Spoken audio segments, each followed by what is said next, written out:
sabe assim, que tem na essência né, como é que você falou? Tem na essência o sentir, né? Busca... tem como... Que se baseia no sentir. Que se baseia, ou que se preocupa com o sentir e, ao mesmo tempo, tem uma preocupação em escutar. Veja o que acontece na maior parte do tempo nas nossas conversas e nos nossos contatos. Muitas vezes, você você dá a falsa impressão que você está escutando, mas você está muito preocupado, na verdade, em responder, em falar. Então, aqui, a gente vai simplesmente escutar. E é uma escuta atenta. É uma escuta, não é uma escuta, desatenta. É uma escuta ativa. É uma escuta que está procurando organizar, né, o que está acontecendo com essa pessoa. É uma escuta que vai ajudar a fazer com que essa pessoa se autodefina no mundo, né? É uma escuta que vai, né? Tem um autor que ele diz assim, Mário Salvador, é um espanhol, ele diz assim, né, que o processo terapêutico é um processo de autodefinição. Como eu vou me definindo no mundo, né? E essa autodefinição, como eu vou me autodefinindo? Eu vou me autodefinindo, por exemplo, nas relações interpessoais. Não é verdade? Né? O outro me obriga a colocar um lugar, me obriga a colocar num lugar que muitas vezes vai revelar para mim o que eu não sabia de mim. Por isso é super importante para mim, não é super importante, mas é muito mais interessante para mim atender uma pessoa que esteja em relação. Porque é muito mais rico, porque é o outro que te revela, né? O outro te revela. Acho até que essa ideia, por exemplo, né, do monastério, essa ideia de você fazer esse tipo de reclusão, dá a falsa impressão de santidade. E de crescimento. Porque veja só, eu não me relaciono com ninguém. Mas você sabe que no budismo se fala que tem duas vias de crescimento. Essa do isolamento e aí o contato com a transcendência direto, sei lá, por um silêncio e tal. E a outra via é a via da relação, mas que essa vida da relação é muito mais indicada.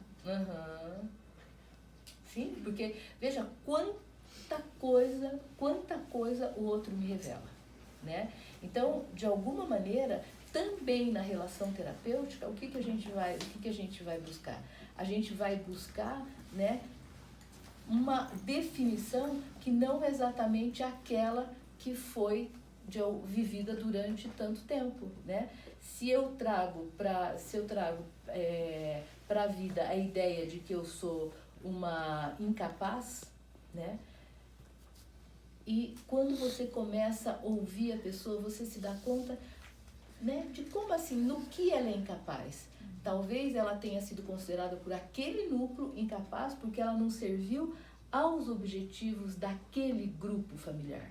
Mas ela não necessariamente é uma incapaz. Então, quando eu a ouço agora de uma forma, né, não contaminada por aquele ambiente ou não influenciada por aquele ambiente, eu posso, né, revelar para ela coisas que talvez ela não tenha como, ela não teria como saber, porque ela só viveu ela só foi revelada através daquele grupo.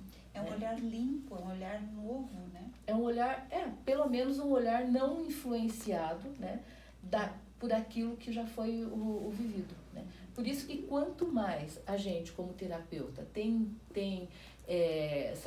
contato com as nossas sombras, né, com aquilo que é a nossa dificuldade, sombra, né? Quanto menos envolvido eu estou com as minhas questões, mais eu posso ver de uma forma limpa o outro. De uma forma limpa, sei lá, ou clara, não estou dando uma conotação de limpo ou sujo, mas assim, né, eu olho o outro como o outro.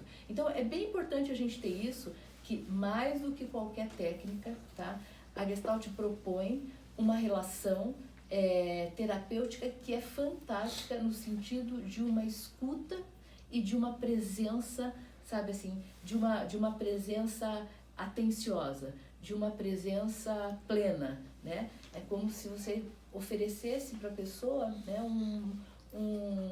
uma moldura mesmo, né?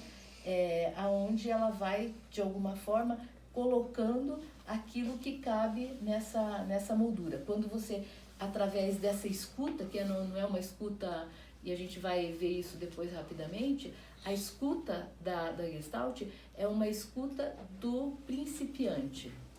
Né? A gente busca a escuta do principiante ou a gente tem uma escuta daquele que não precisa saber. É a escuta fenomenológica. Eu não preciso pré-julgar. Eu não preciso saber antes. Eu posso perguntar. Lembra daquele... tinha uma figura de comédia que ele sempre fazia aquelas perguntas mais absurdas e depois dizia, perguntar não ofende. Né? Perguntar não ofende. E a gente precisa realmente vencer as nossas barreiras, né? Porque nós, enquanto terapeutas, a gente está tão cheio do que se deve e que não se deve perguntar, que a gente acaba, de alguma forma, não perguntando aquilo óbvio que vai dar para a pessoa um conhecimento que ela não sabe dela mesma. Então, perguntar não ofende, né? Coisas que parecem óbvias, mas nem sempre são óbvias para o outro, e muitas vezes é de uma obviedade fora do contexto. É óbvio para mim o que não é, de repente, o que a pessoa tá dizendo. Então, que ela tá vivendo. Então, a gente precisa, de alguma forma, ter essa escuta, que é uma escuta ativa. É uma escuta ativa no sentido de reunir, sabe assim, de conseguir reunir coisas como, por exemplo, né, padrões. Você começa a se dar conta de alguns padrões que a pessoa talvez nunca tinha notado, né? Você presta atenção, por quê? Por que a gente vai falar em padrões? Porque, de alguma maneira, a gente tem na nossa cabeça, né? A gente, como terapeuta, a gente precisa ter na nossa cabeça vários mapas, várias teorias, várias concepções do homem. Porque a partir dessa concepção, a partir dessas concepções, eu vou perceber qual é o estilo que essa pessoa está vivendo no mundo. E eu preciso devolver para essa pessoa o que ela está vivendo no mundo. Eu preciso contar para ela o que ela está fazendo. Né? O peixe não conhece a água em que ele vive. O peixe não conhece a água que ele vive. Ele está mergulhado nela. Como é que você fala? Que do cheiro do cagado lá. Quem ficou a vida inteira no barril de merda não sente cheiro de cagado. Eu falo isso, clássico. Eu falo isso para os presos das reuniões e eles ficam na minha cara.